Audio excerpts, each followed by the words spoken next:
In this video, we'll be discussing section 7.11 from chapter 7 of P4, and uh, in this section, we'll be discussing the scalar product for vectors.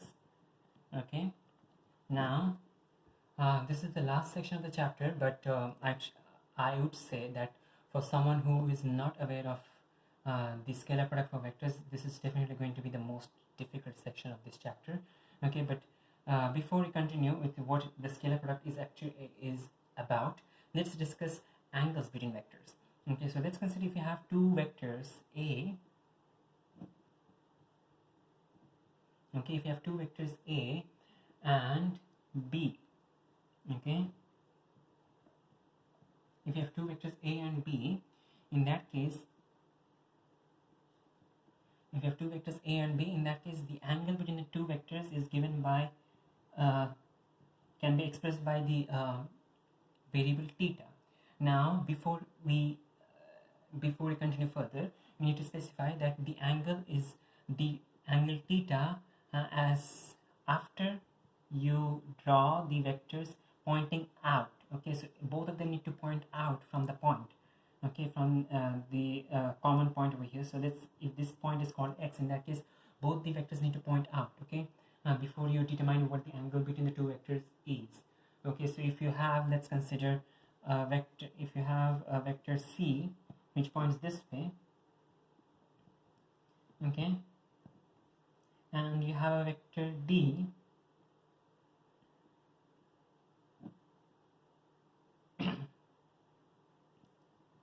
which points this way, and you have a vector e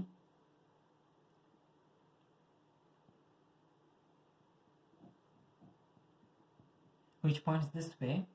In that case, the angle between C and D, okay, notice that the angle between C and D, now you need to first draw the point, okay, draw a point, okay, draw the vector C pointing out from the point, okay, draw the vector D also pointing out from the point,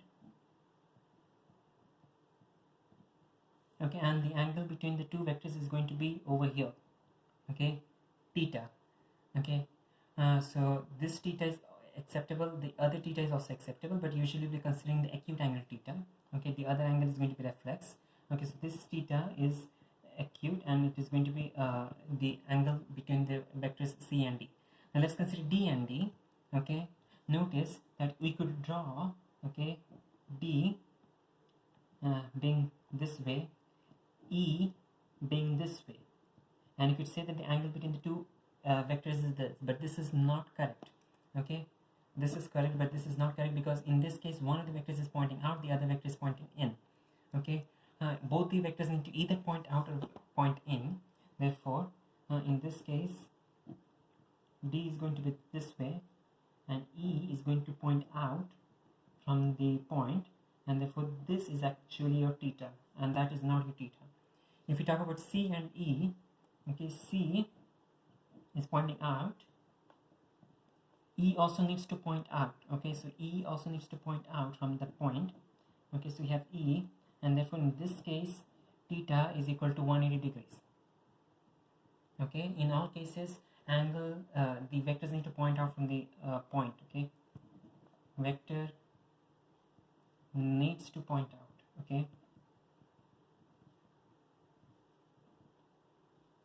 from the common point, okay, that you draw it from, that you draw the vectors from. Okay, vector needs to point out. Okay, this is again a very important thing before we continue that topic of scalar product.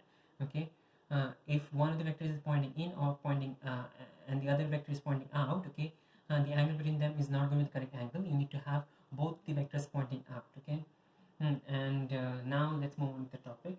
The topic we're discussing is scalar product. And the topic we're discussing is scalar product. Now, in scalar product is the product between two vectors. Okay, and there are two different ways that we can multiply two vectors together. Okay, in P4, that is in this particular unit, we will be learning the scalar product, and the other name of the scalar product is also the dot product.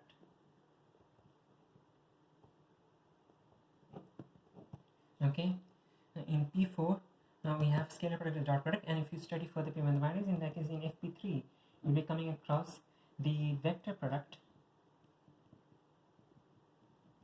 or the cross product.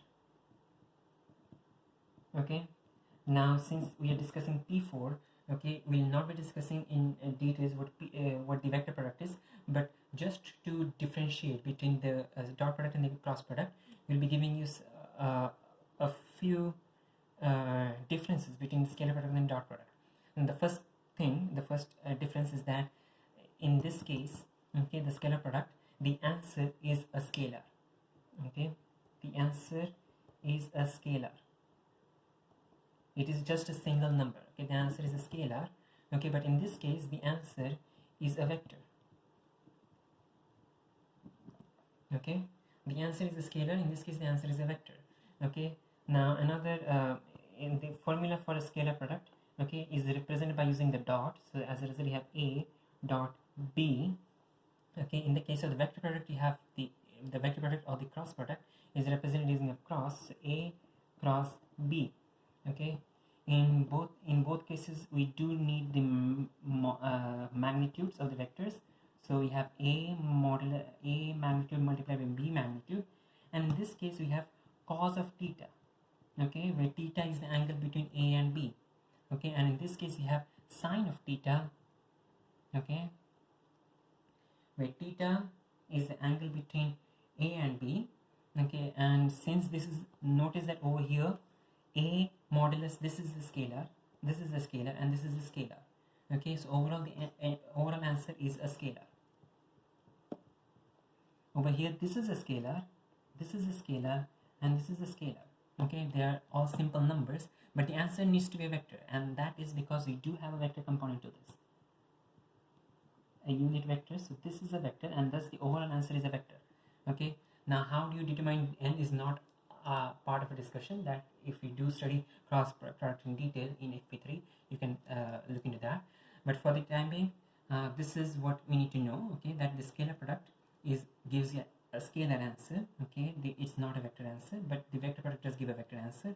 A scalar product is represented by A dot B is equal to A modulus into B modulus into cos theta.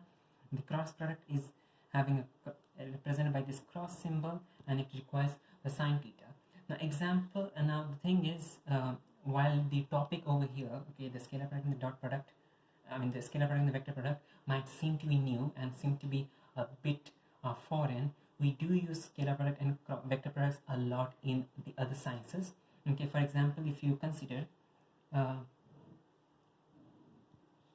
energy, okay, in physics, we do know that energy, or let's say work done, okay, work done is equal to force times distance, right? Okay, so we have work equals force times distance.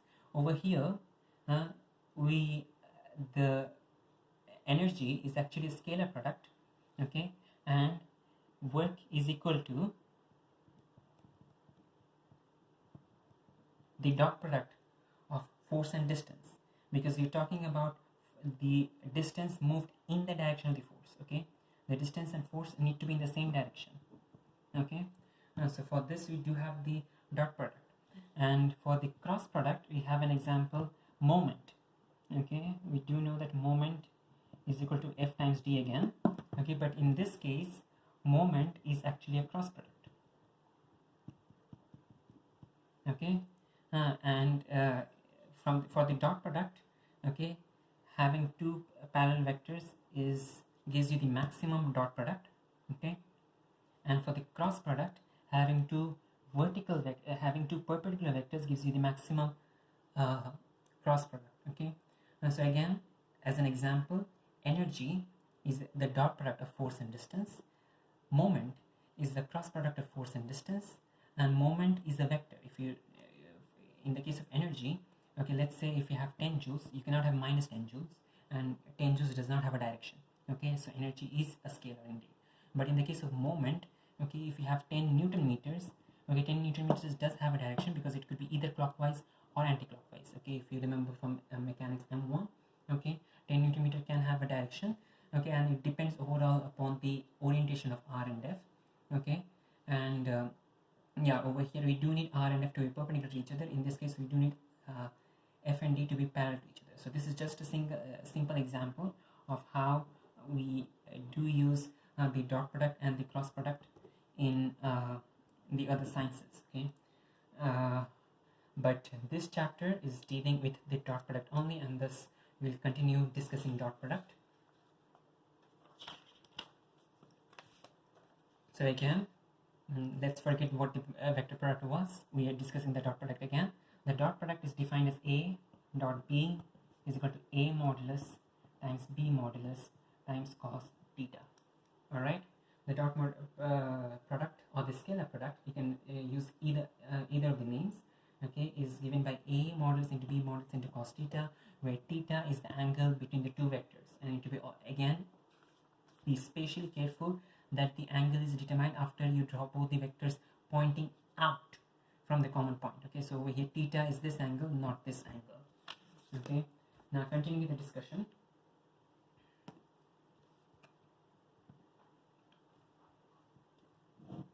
This is our dot product formula, but now from this formula we can definitely determine a few different spatial properties of vectors and dot products. Before we continue with that, let's first discuss this. A dot B is equal to A modulus into B modulus into cos theta. Okay, we do have the relationship A dot B plus C. Okay, A dot B plus C is the dot product can be you can expand the bracket. Okay, so the dot product is definitely distributable. Okay, therefore A dot B is equal to A dot B plus C is equal to A dot B plus A dot C. Okay, in a similar way, if you have, let's say, A plus B the whole dot C plus D, okay, the dot product over here is again distributable. You get AC A dot C plus A dot D plus B dot C plus B dot D. Okay, and after that you can apply the dot product formula. Okay, the dot product formula you can apply easily, and you can get A modulus into B modulus into cos of theta, where theta is the angle between A and B. Okay, so let's name that as theta 1, and over here A modulus into C modulus into cos of theta 2.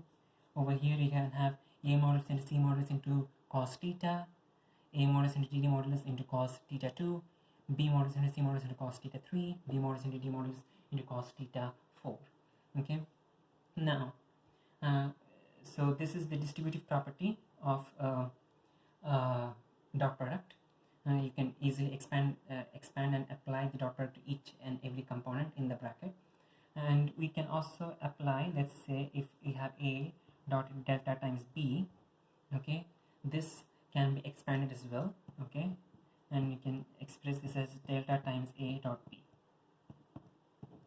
Okay, A dot delta B is equal to delta times A dot B. Okay, so this is going to be simple expansion of the bracket. Okay, and those rules that you usually do with regular algebraic variables are also applicable when you're trying to deal with vectors. Now, continuing with the discussion, let's say that we have two vectors A and B which are parallel to each other. We have two vectors A and B which are parallel to each other. Okay, if A and B are parallel to each other, the angle between them is going to be 0 degrees. Okay, because they are more or less, if I draw the same point, in that case we have A and you also have B which is along the same line. In other words, the theta is going to be 0 degrees. Okay, if A and B are parallel to each other, theta is equal to 0 degrees, and therefore A dot B is going to be equal to A modulus into B modulus into cos of 0 degrees, and cos of 0 degrees is equal to 1. In other words, this is simply A modulus into B modulus. Okay, A dot B is equal to A modulus into B modulus, cos of 0 degrees is 1, and therefore the cos term just disappears out because it is 1, and 1 multiplied to anything does not make a difference. Okay, on the other hand, let's say that A and B are completely are facing in the opposite direction. So you have A and you have B that faces in the opposite direction. In this case, theta is going to be theta is going to be 180 degrees, because if you have the same point faces this way, okay, B needs to start from here. It cannot start from here. Okay, B needs to start from here. So B faces this way, and therefore the angle between the two vectors is going to be 180 degrees. Okay, in the previous case they were both facing the same direction. Theta was 0 degrees. In this case theta is 180 degrees. Okay, now if you calculate the dot product, okay, you get A modulus into B modulus into cos of 180 degrees. Okay, and if you use the calculator, you can notice that cos 180 degrees is equal to -1. Okay, because if you notice the cos curve, okay, it does end at -1. When at 180 degrees it is -1. Okay, so this is -1, and therefore this is equal to minus A B. Okay, so this is minus A modulus into B modulus. Okay, over here the minus shows that A and B are facing in opposite directions. Okay, minus means that they are facing in opposite directions.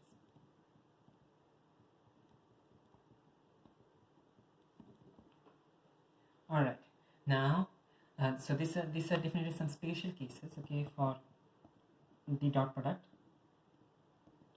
Now let's consider another special case. Okay, if we have A dot A, okay, A dot A definitely point in the same direction. Okay, both the vectors are in the same direction because both vectors are indeed the same vector.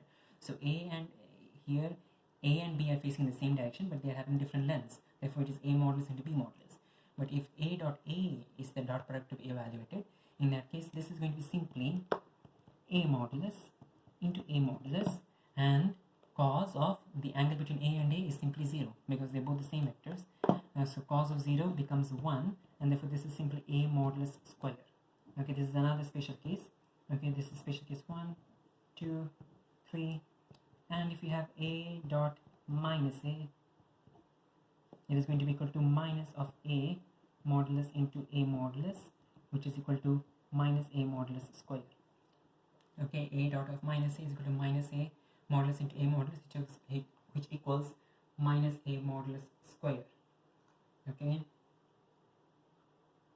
now we next have, let's talk about perpendicular vectors. Okay, let's say that we have A and we have a vector C. Okay, now if we draw from the same point, we have A and we have C that points from the same point. Okay, in this case the angle between them is 90 degrees. Okay, or in other words they are perpendicular vectors. Okay, what is the dot product in this case? The dot product A dot C, okay, is equal to A modulus into C modulus into cos of 90 degrees, and from the cosine graph we know that cos of 90 degrees is 0. Okay, so in other words this entire thing turns out to be 0, and this is definitely a very important relationship that you need to know. Okay, if let's say M dot N is equal to 0, if the dot product is 0, M and N are perpendicular.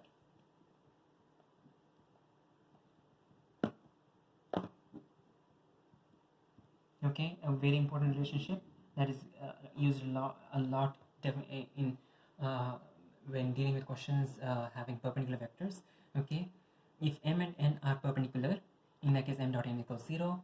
The reverse is also true. If M dot N equals 0, M and N are perpendicular. Okay, this is because the angle 90 degrees has got cosine value 0, and therefore the dot product turns out to be 0. Okay, repeating this, repeating the last statement again. If M dot N equals 0, the two vectors are perpendicular. If the two vectors are perpendicular, M dot N equals 0. So reverse statement is also true for this one. Now we do have, from this relationship, if you notice, okay, A dot B equals A modulus into B modulus into cos theta. Okay, sometimes we might be asked, okay, if we might be given, you might be given the vectors A and B, and you might be asked to find out what theta is. Okay, now if you do know the dot product, in that case you can find theta by rearranging this equation. Okay, cos theta is equal to A dot B divided by A modulus into B modulus. Again, Okay, cos theta is equal to a dot b divided by a modulus into b modulus. Again, another important relationship. Okay, this is the sixth relationship. Okay, you had first over here, second, third, fourth, fifth. Fifth is the perpendicular relationship. If two vectors are perpendicular, the dot product is 0 because cos 90 degrees is equal to 0. Okay, the sixth relationship is the cos theta relationship. Okay, that can be found from the original formula for the dot products. Okay, if cos theta equals a dot b divided by a modulus into b modulus. Okay, now there are two spatial, not two spatial cases. Let's just consider uh, cos theta equals a dot b divided by a modulus into b modulus. Okay, a modulus is always positive because this is the magnitude of the vector. Okay, so a modulus is always positive, b modulus is always positive too. Okay, so a modulus is again the length of a vector, which is always positive. B modulus is always positive, but cos theta can be either positive or negative, and that is because a dot b can also be either positive or negative. Okay, so if a dot b is positive, in that case cos theta is positive. If a dot b is negative, in that case cos theta is negative. Okay, so this is again another important relationship, because relationship in the sense that often the sign of a dot b can help you understand certain facts about the angle theta. Now, when is cos theta positive? Okay, if you look at the graph for cos theta,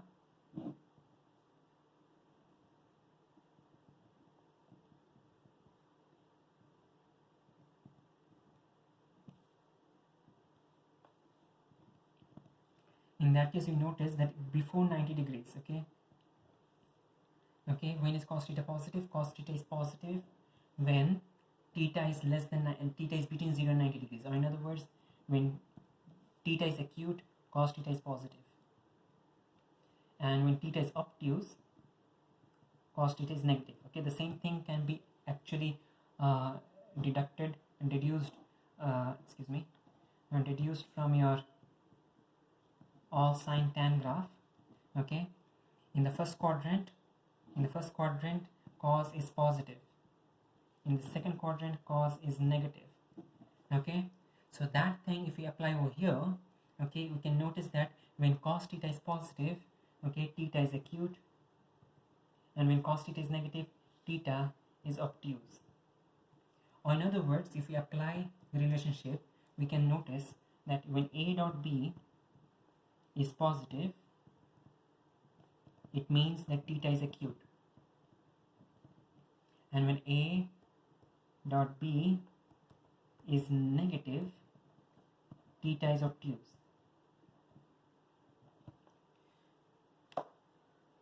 Once more, repeating what I said. Okay, if a dot b is positive, cos theta is positive, because these two are definitely positive, these two cannot be negative at all. Okay, a modulus and b modulus, the magnitudes of vectors are always going to be positive. Therefore, if a dot b is positive, cos theta is positive, and therefore theta is acute. If a dot b is negative, cos theta is negative, and therefore theta is going to be in the second quadrant, or it is going to be obtuse. Okay, two important deductions. Again, this is going to be your 7th and 8th important points. Now, let's move on. Let's consider two vectors, a1i plus a2j plus a3k, and you are going to have the dot product with b1i plus b2j plus b3k. Okay, so a1i plus a2j plus a3k plus b1 dot b1i plus b2j plus b3k. Okay, now if we apply the distributive rule that we did just a few seconds ago, where was that?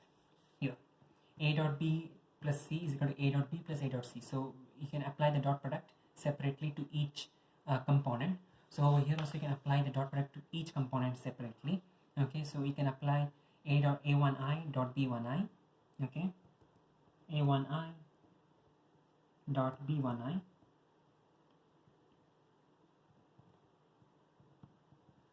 plus a1i plus dot b2j dot b2j plus a1i dot b3k, sorry. Okay, and the same repeats for the other components as well. a2j dot b1i plus a2j dot b2j plus a2j dot b3k plus a3k dot b1i plus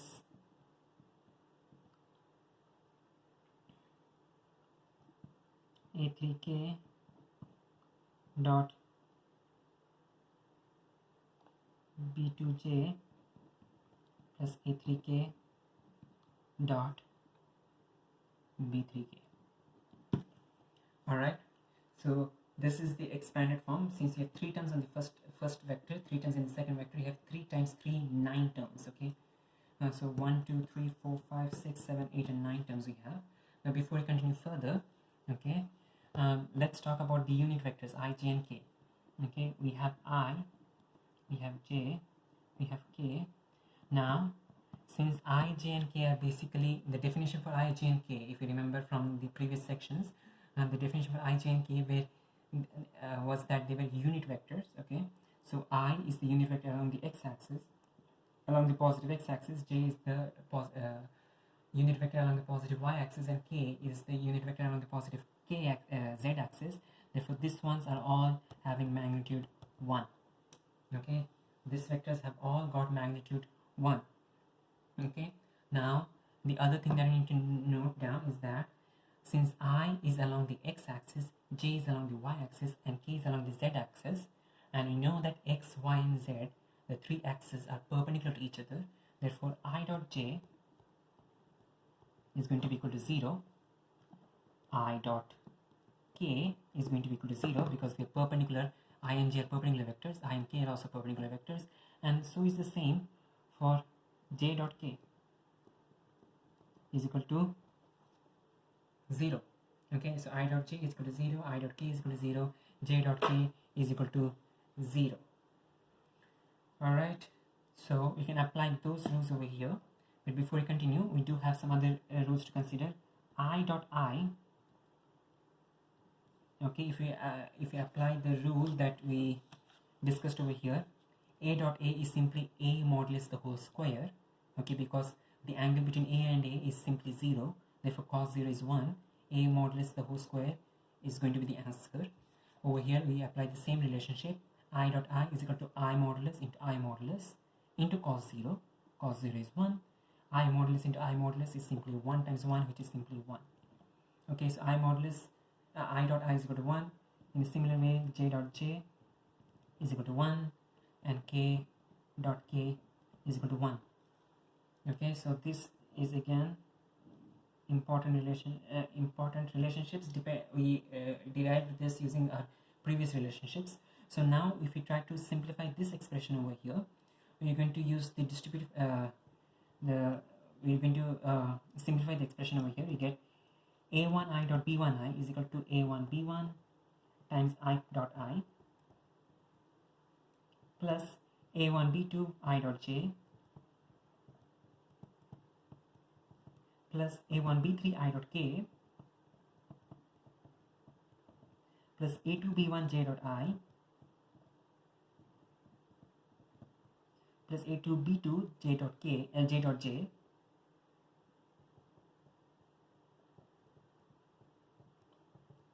plus a2 b3 j dot k plus a3 b1 k dot I plus a3 b2 k dot j plus a3 b3 k dot k. Okay, now notice we have I dot j, and that is equal to 0. Therefore this thing cancels out. I dot k is also equal to 0, cancels out. J dot I is equal to I dot j, so that also cancels out. Okay, because they are perpendicular vectors. j dot k, j and k are again perpendicular vectors. J dot k equals 0, this cancels out. K dot I, again perpendicular vectors, cancel out. K dot j, again perpendicular vectors, cancel out. Now we have I dot I, and that is equal to 1. So this thing is becoming equal to 1. J dot j is again equal to 1. And k dot k is again equal to 1. In other words, now overall the answer is a1b1 plus a2b2 plus a3b3. Okay, and this is our next relationship that we have over here. So this is the ninth relationship. Okay, a1i plus a2j plus a3k dot b1i plus b2k and b2j plus b3k. You simply multiply the individual components. So you multiply the I component, a1 b1, that's the first component, plus a2 times b2, and then plus a3 times b3, and that's your final answer. Okay, it's as simple as that. Okay, so usually you do not need to expand. Over here we expanded it so that you could prove it. Okay, but in the examination and also when you solve problems for problems using the scalar product, you can use the direct relationship. Okay, where you multiply each component individually. Okay, so a1 multiplies with b1 as the first component, a1 b1. Then you move on for the do the same for the other components. You get a1 b1 plus a2 b2 plus a3 b3. And our final relationship that we'll be discussing is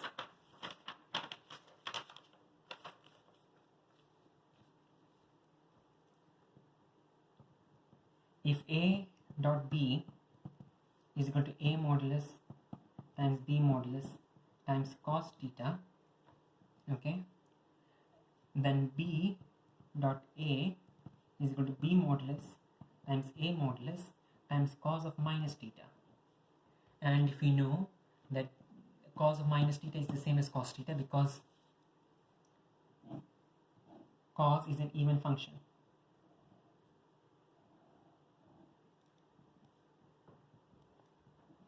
Okay, the cos has if you flip the curve across the y-axis, you'll get the same curve. Okay, so cos of any angle over here and cos of the any angle over here, let's say that this is theta, this is minus theta, they're going to have the same values of if you have theta over here and you have minus theta over here, the cos for both the angles are going to be the same. Or in other words, cos theta is equal to cos of minus theta. So since cos of minus theta equals cos theta, we can write this equation as a modulus into b modulus into cos theta, and therefore that is equal to a dot b. Okay, in other words,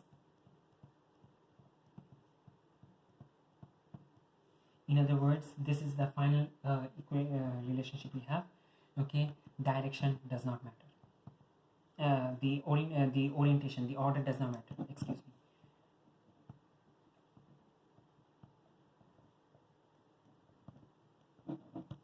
Okay, a dot b is the same as b dot a. Okay, the order does not matter. Now just to go over the relationships we discussed again. Okay, the very first relationship we had was a dot b is equal to a modulus into b modulus into cos theta. That is the basic definition for your dot product.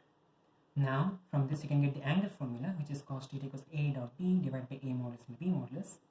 Okay, now we have special cases. If a and b are parallel to each other, in that case a dot b is equal to a modulus into b modulus, because cos 0 is equal to 1. If a and b are opposite to each other, are in completely opposite directions, in that case a dot b is equal to minus a modulus into b modulus, because cos of 180 degrees, the angle between them 180 degrees, has got cos minus 1. Okay, a dot a, if you have the same vector, okay, dotted with itself, okay, a dot a is equal to a modulus square, again cos 0 is equal to 1. A dot minus a is going to be equal to minus a modulus square. If we have two vectors which are perpendicular to each other, the dot product is going to be equal to 0. Okay, now if you have a dot b, if a dot b is positive, that angle between them theta is going to have cos theta positive, and therefore theta is going to be acute. If A dot B is negative, okay, the angle between them is going to have cos theta negative, and therefore theta is going to be obtuse. Now the next relationship is if we have two complex, three component vectors dotted with each other, you simply multiply each component individually. So the I components get multiplied individually, separately. The j components get multiplied separately. The k components get multiplied separately, and then you add up all the components: a1 plus b1, a1 b1 plus a2 b2 plus a3 b3. Now, on the other hand, this is just some simple rules, okay, which are using our previously established rules, okay. I dot I is equal to 1, j dot j is equal to k 1, k dot k is also equal to 1. But any two different vectors, I dot j, since they're perpendicular, dot product is 0. I dot k, again they're perpendicular, dot product is 0. J dot k, they're perpendicular, dot product is 0. I modulus is equal to 1, j modulus is equal to 1, k modulus is equal to 1. Those are already established rules. And finally, our last relationship is a dot b is equal to b dot a. Okay, in other words, the direction does not matter. The order does not matter. Excuse me again. Okay, a dot b is equal to b dot a.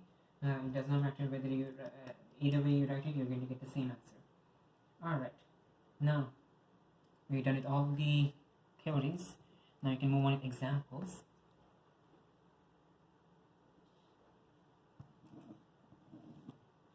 Okay.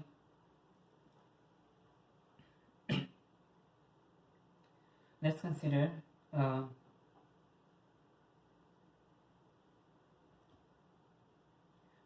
example 41 on page 136. Okay, and in this question they have given us a is equal to minus I plus j plus 3k.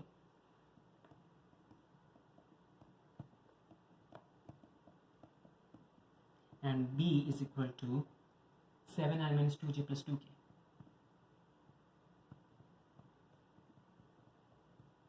And they're asking us to find the angle between A and B and to one decimal place.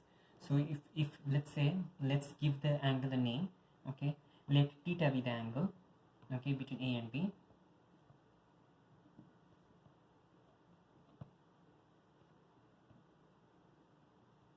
Okay, and if theta is the angle between A and B, since we have the vectors over here, we can use the angle version of the dot product formula. Excuse me.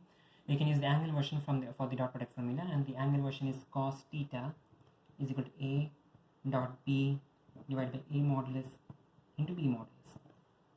Okay, what is A dot B? Okay, so A dot B is simply, notice that since you have the IJK version of this formula, okay, we have IJK version of the vectors, we can simply multiply each component separately. So you have minus 1 times 7, that's minus 7. We have 1 times minus 2, that is minus 2. And if 3 times 2, that is going to be 5. Overall, the answer is over here minus 4. Excuse me, minus 9 plus 5. Sorry, this is 6. Minus 9 plus 6, that is minus 3. Okay. Now we got the dot product. What about the two model magnitudes? Okay, A magnitude is going to be equal to apply this the simple magnitude formula, the Pythagoras theorem in 3 dimensions. You get root of 1 plus 1 plus 9, that is root of 11. Okay, and B modulus is equal to root of 49 plus 4 plus 4, which is equal to root of 57. Okay, and then we can insert this into this equation. Cos theta is equal to minus 3 divided by root 11 into root 57. Okay, and then use the calculator to find the answer to one decimal place. Notice that since A dot B is negative, we can deduce that theta is obtuse. Okay, that's not what the question is asking for. The question is asking to find the exact not the exact value, the value of theta to one decimal place. So you can use the calculator, but before you use the calculator, you can easily determine that since A dot B is negative, okay, theta is going to be obtuse. Alright, now let's consider the next example over here. let's consider example 42 on the same page.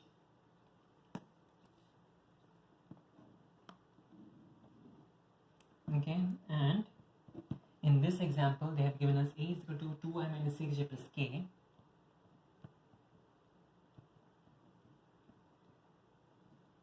and b is equal to 5i plus 2j plus lambda k.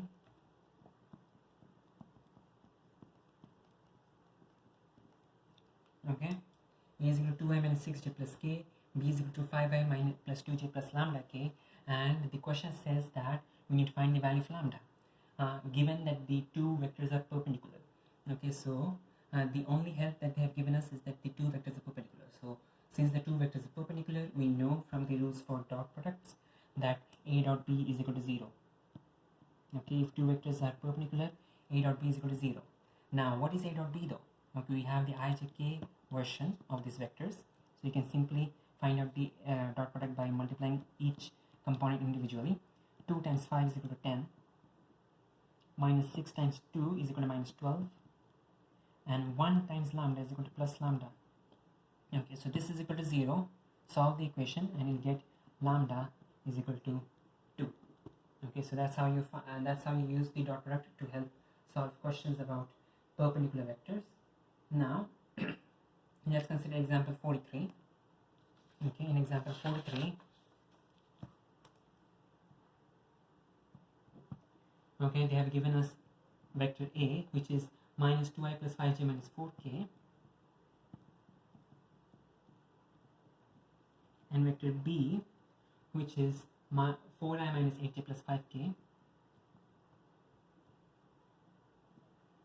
And the question is to find a perpendicular vector to both a and b. Okay, and the question is to find a perpendicular vector to both a and b. Now the fact again that you're going to use over here is that the dot product between two perpendicular vectors is going to be 0. Now we are not going to take the dot product between a and b because a and b are not the ones which are perpendicular to each other. It is the vector that you're going to find that is perpendicular to both a and b. Okay, a and b are not perpendicular to each other. The question doesn't say anything about the relationship between a and b, so you're not going to take the dot product between these two vectors because that is not going to help us at all. Okay, so we do need a vector. You need to find a vector that is going to be perpendicular to both a and b. So let that vector be equal to let's say that the vector is given the name n. Okay, and that vector is equal to xi plus yj plus zk. Xi plus yj plus zk. Now we know that an is perpendicular to both a and b because that's how we have, and that's what the question is asking us for, to find a perpendicular vector. Therefore a dot n is equal to 0 and b dot n is also equal to 0. Okay, so if a dot n is equal to 0, multiply each component separately, you get minus 2x plus 5y minus 4z is equal to 0. Minus 2x plus 5y minus 4z is equal to 0. B dot n is equals 0, we get 4x minus 8y plus 5z is equal to 0. Okay, so now notice that we have two equations, minus 2x plus 5y minus 4z is equal to 0 and 4x minus 8y plus 5z is equal to 0. We have two equations, okay, but we have three variables. Okay, so we have two simultaneous equations but three variables to find the values for. Okay, so since we have two equations but three variables, we will be assuming the value for one of the variables. Okay, we can assume the value for one of the variables. Let's say that z is equal to 1. Okay, so let z equal 1. Okay, we're going to remove one of the variables by assuming it to be some value. Okay, let z equal 1. Notice that this should not be equal to 0. You can choose any value. Okay, z could be equal to 5, z could be equal to 9, z could be equal to 1000, z could be equal to minus 5, minus half, whatever, but z should not be equal to 0, because if z is equal to 0, y and x are both going to be equal to 0, and in other words we are not going to get an answer to our question. Okay, so let z equal 1. The first equation, if you substitute z equal 1, you get minus 2x plus 5y is equal to 4. For the second equation, you get 4x minus 8y is equal to minus 5. Okay, now you have two equations with two variables, and therefore we can solve these two equations simultaneously. So we can use regular P1 mathematics, okay, to find the answer to these questions, to this equations. So let's see, 4x minus 2x minus 8y plus 2y. So I'm going to multiply this entire equation by 2 and then add this equation over here. So 4x minus 4x gives you 0, minus 8y plus 10y is 2y, okay, and minus 5 plus 8 is equal to 3. So that gives you y is equal to 3 by 2. Substitute this back into one of these equations. You get y is equal to minus 6 plus 1. X is equal to 1 by 4.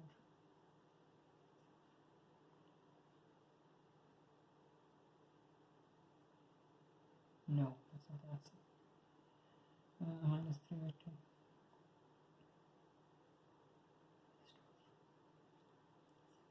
7 by 4.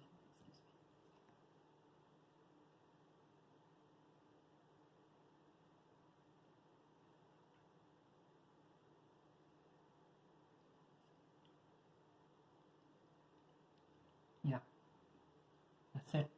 Okay, so we have x, y, we have z.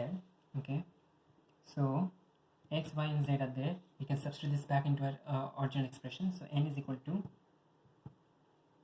7 by 4 I plus 3 by 2 j plus 1 k. Okay, now you might be asking the question like, okay, you have z equals 1, we get one answer. If I chose z equals 2, you had have gotten a different answer. If I chose z to be something completely different, let's say half, minus 5, minus 6, 1,000, 100, in each of the cases you'd get a different answer. And the thing is, all these answers are acceptable, because let's say that you have two vectors.